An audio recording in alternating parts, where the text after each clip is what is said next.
Hello friends, welcome back to my channel Sanchari the travelogue. ನಾಗಾರಾಧನೆಗೆ ಬಹುಶ್ರೇಷ್ಠವಾದ ಸ್ಥಳ ಕುಮಾರ ಪರ್ವತೆಯನ್ನು ಹಿನ್ನೆಲೆ ಹೊಂದಿರುವ ಈ ದೇವಾಲಯ ಯಾವುದು? ಶ್ರೀ ಕುಕ್ಕೆ ಸುಬ್ರಹ್ಮಣ್ಯ ದೇವಾಲಯ. ಇವತ್ತು ನಾವು ಶ್ರೀ ಕುಕ್ಕೆ ಸುಬ್ರಹ್ಮಣ್ಯ ದೇವಾಲಯಕ್ಕೆ ಬಂದಿದ್ದೀವಿ.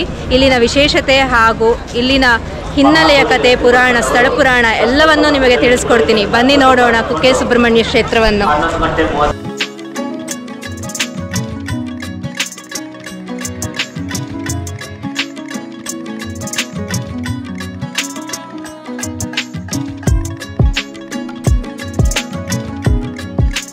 ಫ್ರೆಂಡ್ಸ್, ಶ್ರೀ ಕ್ಷೇತ್ರ ಕುಕ್ಕೆ ಸುಬ್ರಹ್ಮಣ್ಯದ ಕುಮಾರಧಾರಾ ನದಿ ಇದು.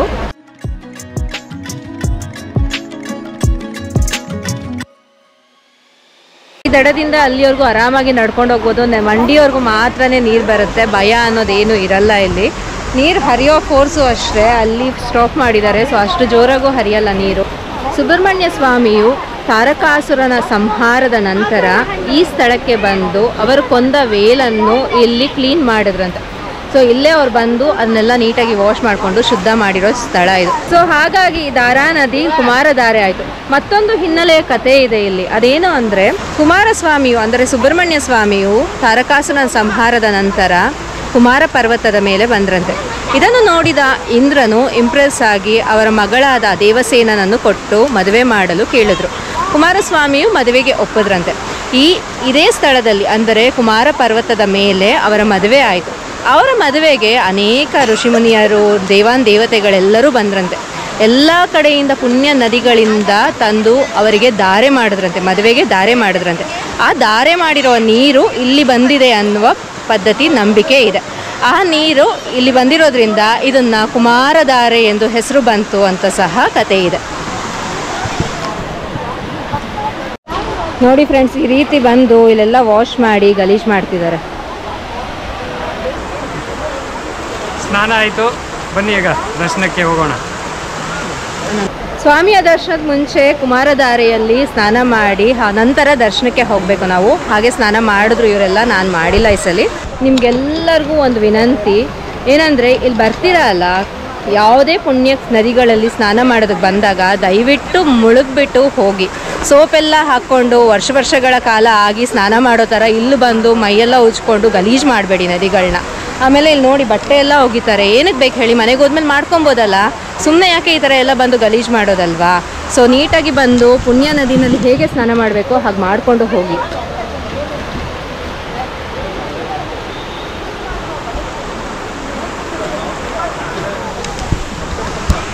ಇದು ಫ್ರೆಂಡ್ಸ್ ಕುಮಾರಧಾರೆಯ ವಿಶೇಷತೆ. ಈಗ ನಾವು ಕುಕ್ಕೆ ಸುಬ್ರಹ್ಮಣ್ಯ ಸ್ವಾಮಿಯ ದರ್ಶನಕ್ಕೆ ಹೋಗೋಣ. ಅಲ್ಲಿಯ ವಿಶೇಷತೆ ಅಲ್ಲಿ ಹೋದ್ಮೇಲೆ ನಾನು ನಿಮಗೆ ತಿಳಿಸ್ಕೊಡ್ತೀನಿ. ಬನ್ನಿ ಹೋಗೋಣ. ಫ್ರೆಂಡ್ಸ್, ನೀವು ಬಟ್ಟೆ ಏನಾದರೂ ಮರ್ತು ಬಂದರೆ ಇಲ್ಲೇ ಸಿಗುತ್ತೆ, ತೊಗೊಂಡು ಸ್ನಾನ ಮಾಡ್ಕೊಬೋದು. ಇಲ್ಲಿ ಶೌಚಾಲಯ ಸಹ ಇದೆ. ಹೆಂಗಸರಿಗೆ ಬಟ್ಟೆ ಚೇಂಜ್ ಮಾಡೋದಕ್ಕೆ ಅಲ್ಲೆಲ್ಲ ಅವೈಲಬಿಲಿಟಿ ಇದೆ, ಫೆಸಿಲಿಟೀಸ್ ಇದೆ. ಸೊ ಎಲ್ಲ ರೀತಿ ನಮಗೆ ಅನುಕೂಲ ಮಾಡಿ ಕೊಟ್ಟಿದ್ದಾರೆ. ಈ ಕುಮಾರಧಾರೆಯಲ್ಲಿ ಸ್ನಾನ ಮಾಡೋದ್ರಿಂದ ಚರ್ಮ ರೋಗಗಳು ನಿವಾರಣೆ ಆಗುತ್ತೆ. ಇವನ್ ಕುಷ್ಠರೋಗ ಸಹ ನಿವಾರಣೆ ಆಗಿರೋದು ನಾನು ಕೇಳಿ ಬಂದಿದ್ದೀನಿ. ಸೊ ಹಾಗಾಗಿ ಇಲ್ಲಿ ಬಂದಾಗ ಸ್ನಾನ ಮಾಡಿಕೊಂಡು ಆ ನಂತರ ದೇವರ ದರ್ಶನಕ್ಕೆ ಹೋಗಲು ಪ್ಲ್ಯಾನ್ ಮಾಡ್ಕೊಳ್ಳಿ.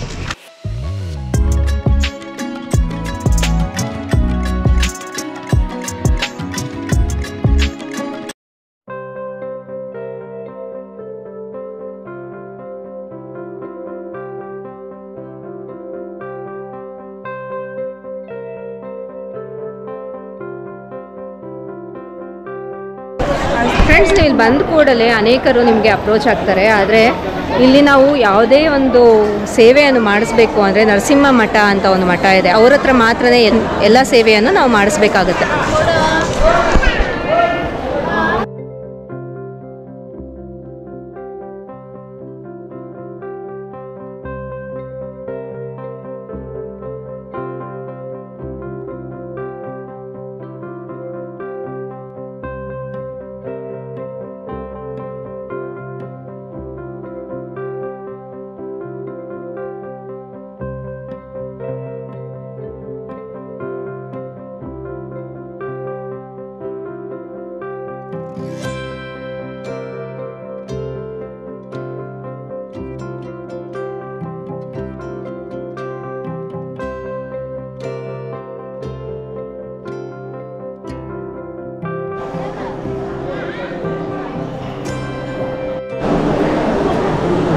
ಸಂಸ್ಕಾರ ಹಾಗೂ ನಾಗ ಪ್ರತಿಷ್ಠಾಪನೆ ಮಾಡುವುದಿದ್ದು ಈ ಚಿಕ್ಕದಾಗಿ ಟೈಲ್ಸ್ ಥರ ಕಾಣ್ತಿದೆ ಅವೆಲ್ಲ ನಾಗ ಪ್ರತಿಷ್ಠಾಪನೆ ಮಾಡಿರೋದು. ಸಾಮೂಹಿಕ ನಾಗ ಪ್ರತಿಷ್ಠಾಪನೆಗೆ ಆ ಥರದ್ದೆಲ್ಲ ಅವರು ಆ ಥರದ್ರಲ್ಲಿ ಮಾಡಿಸ್ತಾರೆ. ಫ್ರೆಂಡ್ಸ್, ದರ್ಶನಕ್ಕೆ ಹೋಗ್ತಿದ್ದೀವಿ. 11:30 12:30 ಕ್ಲೋಸ್ ಅಂತೆ. ಟೈಮಿಂಗ್ಸ್ ನೆನ್ಪಿಟ್ಕೊಳ್ಳಿ, 11:30 12:30 ದರ್ಶನ ಇರಲ್ಲ.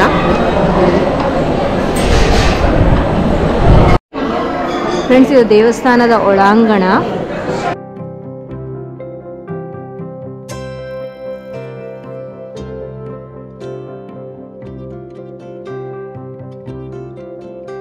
ಸಮಯ 11:30 ಕ್ಲೋಸ್ ಮಾಡಿಬಿಟ್ರು.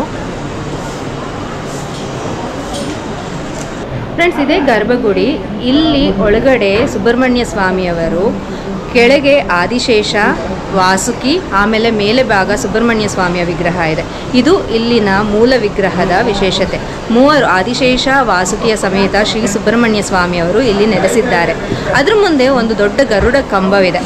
ಆ ಗರುಡ ಕಂಬವನ್ನು ಬೆಳ್ಳಿಯಿಂದ ಕವಚ ಮಾಡಿ ಮುಚ್ಚಲಾಗಿದೆ. ಅದಕ್ಕೆ ಒಂದು ವಿಶೇಷತೆ ಇದೆ. ಏನಪ್ಪ ಅಂದರೆ, ಇಲ್ಲಿ ವಾಸುಕಿಯವರು ನೆಲೆಸಿದ್ದಾರೆ. ಅವರ ವಿಷಪೂರಿತ ಉಸಿರಾಟವು ಜನರ ಮೇಲೆ ಪ್ರಭಾವಿತವಾಗಬಾರ್ದು ಅಂತ ಗರುಡ ಕಂಬವನ್ನು ಇಲ್ಲಿ ಸ್ಥಾಪಿಸಿದ್ದಾರೆ. ಆ ಗರುಡ ಕಂಬ ಆ ವಿಷಪೂರಿತ ಉಸಿರಾಟವನ್ನು ಎಳ್ಕೊಂಡು ನಮಗೆಲ್ಲ ಒಳ್ಳೆಯ ರೀತಿಯ ಗಾಳಿಯನ್ನು ಕೊಡುತ್ತೆ ಎಂಬ ನಂಬಿಕೆ ಇಲ್ಲಿದೆ. ಆದ್ದರಿಂದನೇ ಎದುರುಗಡೆ ಗರುಡ ಕಂಬವನ್ನು ದೇವಸ್ಥಾನದ ಒಳಗಡೆನೇ ಇದೆ. ಹೊರಗಡೆ ಮತ್ತೊಂದು ಗರುಡ ಕಂಬ ಇದೆ, ಬಟ್ ಒಳಗಡೆ ಇರೋದು ವಿಶೇಷವಾದ ಗರುಡ ಕಂಬ.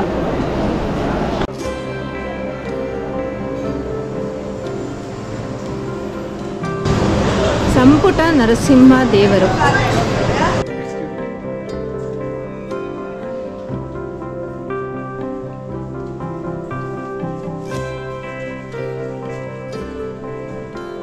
ಕುಕ್ಕೆ ಸುಬ್ರಹ್ಮಣ್ಯ ಗರ್ಭಗುಡಿ ಪಕ್ಕನೇ ಈ ದೇವಾಲಯ ಇರೋದು. ಚಿಕ್ಕ ಗುಡಿ ಇದು.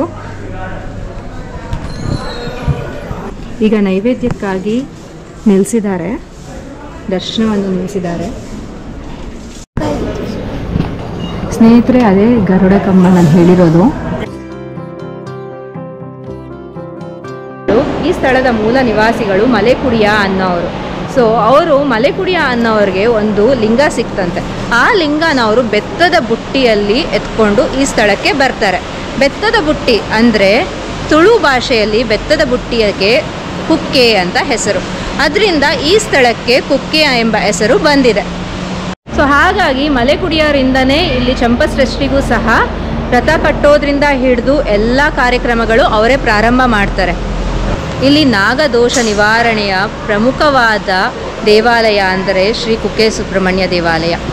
ನಾಗದೋಷ ಅಂದರೆ ಏನು? ಯಾರಾದರೂ ಹಾವುಗಳನ್ನು ಸಾಯಿಸಿದ್ದಾಗಲಿ, ಹಿಂದಿನ ಜನ್ಮದಲ್ಲಾಗಲಿ, ಹಾಗೂ ತಲೆತಲಾಂತರ ಹಾವಿನ ದೋಷ ಏನಾದರೂ ಇರಲಿ, ಇಲ್ಲಿ ಬಂದು ನಾಗಪ್ರತಿಷ್ಠಾಪನೆ, ಆಶ್ಲೇಷ ಬಲಿ, ಸರ್ಪ ಸಂಸ್ಕಾರ, ಹೀಗೆ ಅನೇಕವಾದ ಪೂಜಾ ವಿಧಾನಗಳಿದೆ. ಅದನ್ನೆಲ್ಲ ಮಾಡಿಸಿದ್ರೆ ದೋಷ ನಿವಾರಣೆ ಆಗುತ್ತೆ ಅಂತ ಇಲ್ಲಿ ನಂಬಿಕೆ.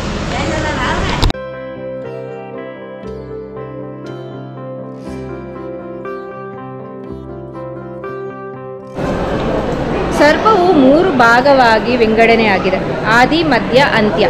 ಇದು ಬಂದು ಕುಕ್ಕೆ ಸುಬ್ರಹ್ಮಣ್ಯ ಬಂದು ಆದಿ ಕ್ಷೇತ್ರ, ಮಧ್ಯ ಕ್ಷೇತ್ರ ಬಂದು ಘಾಟಿ ಸುಬ್ರಹ್ಮಣ್ಯ, ಹಾಗೂ ಅಂತ್ಯ ಕ್ಷೇತ್ರ ಬಂದು ಪಾವಗಾಡದ ನಾಗಲ ಮಡಕ. ಸೊ ನಾವೀಗ ಆದಿ ಕ್ಷೇತ್ರದಲ್ಲಿದ್ದೀವಿ. ಅದು ಬಂದು ಕುಕ್ಕೆ ಶ್ರೀ ಸುಬ್ರಹ್ಮಣ್ಯ ಕ್ಷೇತ್ರ.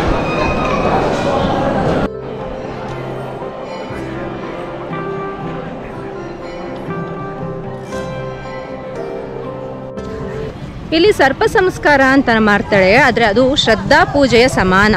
ಸರ್ಪ ಸಂಸ್ಕಾರ ಅಂದರೆ ಸರ್ಪಗಳಿಗೆ ಸಂಸ್ಕಾರವನ್ನು ಮಾಡುವಂಥದ್ದು. ಅದು ತುಂಬ ವಿಶೇಷವಾಗಿ ಮಾಡ್ತಾರೆ ಫ್ರೆಂಡ್ಸ್. ಇಲ್ಲಿ ಅದು ಮಾಡುವಾಗ 3 ದಿನ ನಾವು ಇಲ್ಲೇ ಬಂದು ಉಳ್ಕೊಬೇಕಾಗತ್ತೆ. ಮತ್ತು ನಾವು ಹೊರಗಿಂದ ಏನು ತಿನ್ನಬಾರ್ದು. ಇಲ್ಲಿ ಅವ್ರ ಮಠದಲ್ಲಿ ಏನು ಮಾಡಿಕೊಡ್ತಾರೋ ಅದನ್ನೇ ನಾವು ತಿನ್ನಬೇಕಾಗತ್ತೆ. ಇಲ್ಲಿನ ಕ್ಷೇತ್ರಪಾಲಕ ಬಂದು ಅಭಯ ಗಣಪತಿ ಗಣೇಶ. ಸೊ ಆ ಗುಡಿ ಈಚೆ ಇದೆ. ಆ ಗುಡಿಯಿಂದ ನಾವು ಹೊರಗಡೆ ಹೋಗೋಂಗಿಲ್ಲ. ನಾವು 2 ದಿನ ಕಂಪ್ಲೀಟಾಗಿ ನಾವು ಇಲ್ಲೇ ಇರಬೇಕಾಗುತ್ತೆ. ತುಂಬ ನೀತಿ ನಿಯಮಗಳಿಂದ ಪೂಜೆಯನ್ನು ಮಾಡಬೇಕಾಗತ್ತೆ. ಎಲ್ಲ ಕಡೆ ಈ ಥರ ದೊಡ್ಡದಾಗಿ ಬೋರ್ಡ್ಸ್ ಹಾಕಿದ್ದಾರೆ. ಯಾಕೆಂದರೆ ಇಲ್ಲಿ ವಿಶೇಷ ಪೂಜೆಗಳಿದೆ ಅಲ್ವಾ. ನೀವು ಇದನ್ನು ನೋಡಿ ಆ ನಂಬರ್ಸ್ಗೆ ಕಾಲ್ ಮಾಡಿ ಪೂಜೆಗಳನ್ನು ಮಾಡ್ಕೊಳ್ಳಿ. ಚೀಟ್ ಆಗಬೇಡಿ, ಯಾಕೆಂದರೆ ಇಲ್ಲಿ ಚೀಟ್ ಮಾಡೋರು ಸಾಕಷ್ಟು ಜನ ಇದ್ದಾರೆ. ಅದರಿಂದನೇ ಈ ಥರ ದೊಡ್ಡದಾಗಿ ಬೋರ್ಡ್ಸ್ ಹಾಕಿದ್ದಾರೆ. ಫ್ರೆಂಡ್ಸ್, ನಾವು ಇವಾಗ ಹೋಗ್ತಾ ಇರೋದು ಆದಿ ಸುಬ್ರಹ್ಮಣ್ಯ ಅಂತ. ಎಷ್ಟೋ ಜನಕ್ಕೆ ಗೊತ್ತಿಲ್ಲ. ಕುಕ್ಕೆ ಸುಬ್ರಹ್ಮಣ್ಯಕ್ಕೆ ಬಂದರೆ ಮೇನ್ ವಿಗ್ರಹ ದರ್ಶನ ಮಾಡಿಕೊಂಡು ಹೊರಟೋಗ್ತಾರೆ. ಆದರೆ ಆದಿಸುಬ್ರಹ್ಮಣ್ಯ ಬಂದು ಮೂಲ ಸ್ಥಾನ. ಇದು ದರ್ಶನದ ನಂತರನೇ ನಮಗೆ ಪೂರ್ಣ ಫಲ ಇಲ್ಲಿದು ನಮಗೆ ಸಿಗೋದು. ಸ್ನೇಹಿತರೆ, ಇದು ದರ್ಪಣ ತೀರ್ಥ. ಇದನ್ನು ದರ್ಪಣ ತೀರ್ಥ ಅಂತಾರೆ. ಕುಮಾರಧಾರೆಯ ಉಪನದಿ ಇದು.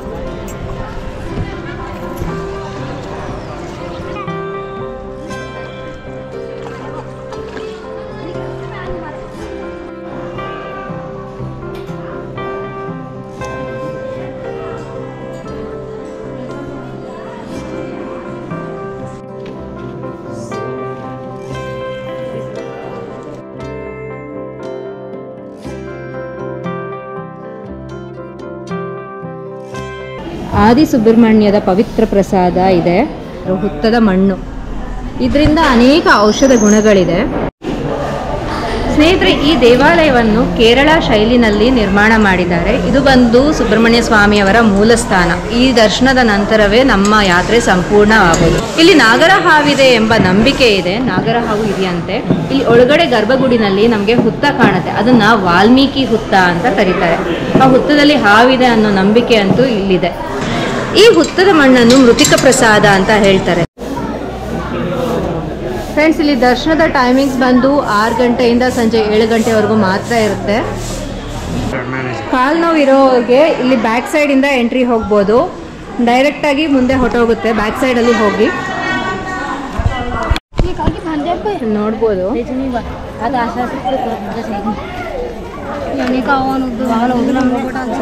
ತೊಟ್ಟಿಲನ್ನು ಕಟ್ಟಿದ್ದಾರೆ.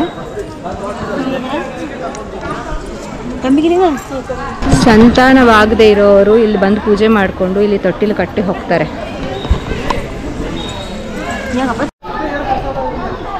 ಆದಿಸುಬ್ರಹ್ಮಣ್ಯ ಪಕ್ಕ ಒಂದು ಸುಂದರವಾದ ಪಾರ್ಕ್ ಮಾಡಿದ್ದಾರೆ. ಬೆಳಗ್ಗೆ ಅಥವಾ ಸಾಯಂಕಾಲ ಬಂದರೆ ಇಲ್ಲಿ ಚೆನ್ನಾಗಿರುತ್ತೆ. ಈಗ ತುಂಬ ಬಿಸಿಲಿದೆ.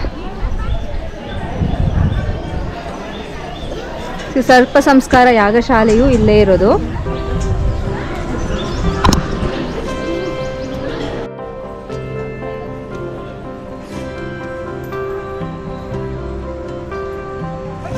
ಹೀಗೆ ಗೋಲ್ಡ್ ಮತ್ತು ಸಿಲ್ವರ್ ಕಾಯಿನ್ಸ್ ಹಾಗೂ ನಾಗರ ವಿಗ್ರಹಗಳು ಎಲ್ಲ ಪ್ಯೂರ್ ಗೋಲ್ಡ್ ಆ್ಯಂಡ್ ಸಿಲ್ವರ್ಸ್ದು ಇಲ್ಲಿ ದೊರೆಯುತ್ತದೆ. ಜಸ್ಟ್ ಆದಿಸುಬ್ರಹ್ಮಣ್ಯ ಸ್ವಾಮಿ ದೇವಸ್ಥಾನದ ಪಕ್ಕದಲ್ಲೇ ಇದೆ. ಅಲ್ಲಿ ತೊಗೊಬೋದು ನಾವು. ಫ್ರೆಂಡ್ಸ್, ಇವೆಲ್ಲ ಗೆಸ್ಟ್ ಹೌಸು. ಇಲ್ಲಿ ತುಂಬ ವಸತಿ ಗೃಹಗಳಿದೆ ಹಾಗೂ ಪ್ರೈವೇಟ್ ಹೋಟೆಲ್ ಸಹ ಇದೆ. ದೇವಸ್ಥಾನದ್ದು ರೂಮ್ಸ್ ಇದೆ.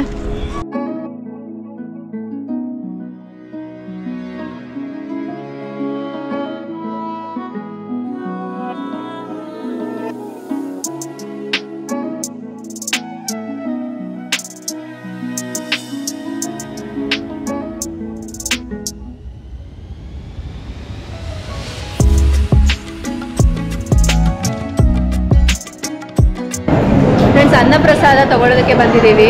ಇಲ್ಲಿ ಪ್ರತಿದಿನ ಅನ್ನದಾನ ನಡೆಯುತ್ತೆ. ಮಧ್ಯಾಹ್ನ 12:30ಯಿಂದ 2:30ವರೆಗೂ ಮತ್ತು ಸಾಯಂಕಾಲ 8ರಿಂದ 9ವರೆವರೆಗೂ ದಿನನಿತ್ಯ ಇಲ್ಲಿ ಅನ್ನದಾನ ಸೇವೆ ನಡೆಯುತ್ತೆ.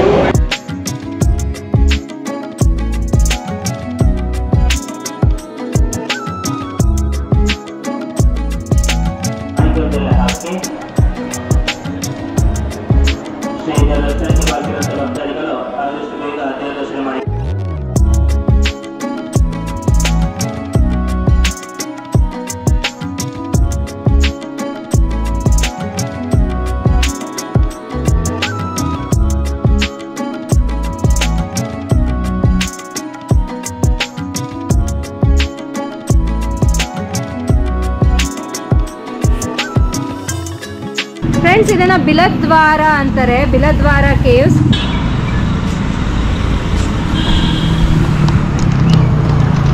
ಇದೇ ಪ್ಲೇಸಲ್ಲೇ ವಾಸುಕಿ ಅವರು ತಪಸ್ಸು ಮಾಡಿ ಸುಬ್ರಹ್ಮಣ್ಯ ಸ್ವಾಮಿಯ ಆಶೀರ್ವಾದವನ್ನು ಒಲಿದದ್ದು.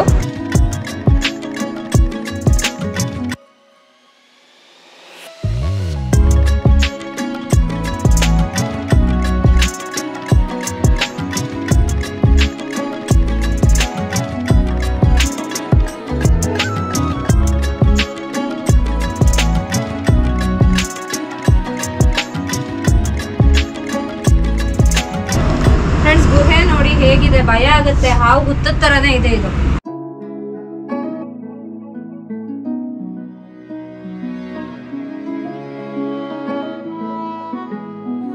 ಇಲ್ಲಿವರೆಗೂ ಹೋಗ್ಬೋದಷ್ಟೇ, ಇದ್ರೊಳಗಡೆ ಹೋಗೋದಕ್ಕಾಗಲ್ಲ. ಈ ಸೈಡ್ ಇಲ್ಲಿದೆ ಫ್ರೆಂಡ್ಸ್, ಏನ್ ಕತೆನೋ ನಂಗೆ ಅರ್ಥ ಆಗ್ತಾ ಇಲ್ಲ. ಒಳಗಡೆವರೆಗೂ ಹೋಗ್ಬೇಕಂತೆ, ಆದರೆ ತುಂಬ ಕಷ್ಟ ಅಂತೆ ಹೋಗೋದಕ್ಕೆ. ಒಳಗೋದ್ರೆ ಉಸಿರಾಟನೂ ಕಷ್ಟ ಅಂತಾರೆ. ಅದು ನೋಡಿದ್ರೆ ಸ್ಟೆಪ್ ಸಹ ಇಲ್ಲ, ಫುಲ್ ಸ್ಟೀಪ್ ಇದೆ. ಹೇಗೆ ಹೋಗೋದು? ಅದಕ್ಕೆ ಹಾಗೆ ನೋಡ್ಕೊಂಡು ಬಂದ್ವಿ ನಾವು ಫ್ರೆಂಡ್ಸ್. ಆದಿಶೇಷ ವಾಸುಕಿ ಸಮೇತ ಸುಬ್ರಹ್ಮಣ್ಯ ಸ್ವಾಮಿಯ ದರ್ಶನ ಆಯಿತು. ತುಂಬ ಚೆನ್ನಾಗಿ ದರ್ಶನ ಆಯಿತು. 4-5 ಸಲ ದರ್ಶನ ಮಾಡಿದ್ವಿ. ಅನ್ನಪ್ರಸಾದ ಸಹ ಸ್ವೀಕರಿಸಿದ್ವಿ. ಇಲ್ಲಿಯ ಸ್ಥಳ ಪುರಾಣ ಹಾಗೂ ಮಹತ್ವವನ್ನು ನಿಮಗೆ ತಿಳಿಸ್ಕೊಟ್ಟಿದ್ದೀನಿ ಫ್ರೆಂಡ್ಸ್. ಯಾವಾಗಲೂ ನಾವು ಬರ್ತೀವಿ, ದರ್ಶನ ಮಾಡ್ತೀವಿ, ಹೋಗ್ತೀವಿ. ಇಲ್ಲಿವರೆಗೂ ನಾನು ಸಹ ಅದೇ ಮಾಡಿದೆ. ಈಗ ನಿಮಗೆಲ್ಲ ತಿಳಿಸ್ಬೇಕು ಅಂತ ನಾನು ಇಲ್ಲಿನ ಸ್ಥಳ ಪುರಾಣ ಎಲ್ಲ ತಿಳ್ಕೊಂಡು ನಿಮಗೆ ತಿಳಿಸೋದಕ್ಕೆ ಸ್ಟಾರ್ಟ್ ಮಾಡಿದ್ದೀನಿ. ಅದರದ್ದು ಫೀಲ್ ಬೇರೆ, ಏಕೆಂದರೆ ಸ್ಥಳ ಪುರಾಣ ತಿಳ್ಕೊಂಡು ನಾವು ದರ್ಶನ ಮಾಡೋದ್ರಿಂದ ತುಂಬ ಭಕ್ತಿ ಹೆಚ್ಚಾಗುತ್ತೆ ಹಾಗೂ ಇಲ್ಲಿಯ ಮಹತ್ವ ನಮಗೆ ತಿಳಿದು ಬರುತ್ತೆ. ಕರೆಕ್ಟ್ ಅಲ್ವಾ? ಸೊ ಹಾಗಾಗಿ ನಾನು ನಿಮಗೆ ಈ ಸ್ಥಳ ಪುರಾಣ ತುಂಬ ಶಾರ್ಟಾಗಿ ನಿಮಗೆ ಹೇಳಿದ್ದೀನಿ, ಯಾಕೆಂದರೆ ಇನ್ನೂ ಜಾಸ್ತಿ ಸ್ಟೋರಿ ಇದೆ. ಅಷ್ಟೆಲ್ಲ ನನಗೆ ಹೇಳಿ ನಿಮಗೆ ಬೋರ್ ಮಾಡಿಸೋದಕ್ಕೆ ನನಗೆ ಇಷ್ಟ ಇಲ್ಲ. ಕುಕ್ಕೆ ಸುಬ್ರಹ್ಮಣ್ಯ ಯಾತ್ರೆ ಮುಗಿಸ್ತಾ ಇದ್ದೀನಿ. ಕುಕ್ಕೆ ಶ್ರೀ ಸುಬ್ರಹ್ಮಣ್ಯ ಕೃಪಾ ಕಟಾಕ್ಷ ನಿಮ್ಮೆಲ್ಲರ ಮೇಲೂ ಹಾಗೂ ನಮ್ಮ ಮೇಲೂ ಇರಲಿ ಅಂತ ಪ್ರಾರ್ಥಿಸುತ್ತಾ ಇಲ್ಲಿಗೆ ಈ ವಿಡಿಯೋ ಮುಗಿಸ್ತಾ ಇದ್ದೀನಿ. ಧನ್ಯವಾದಗಳು. ನಾನು ನಿಮ್ಮ ಸಂಚಾರಿ, ಬನ್ನಿ ಜೊತೆಗೆ ಮಾಡೋಣ ವಿಹಾರಿ.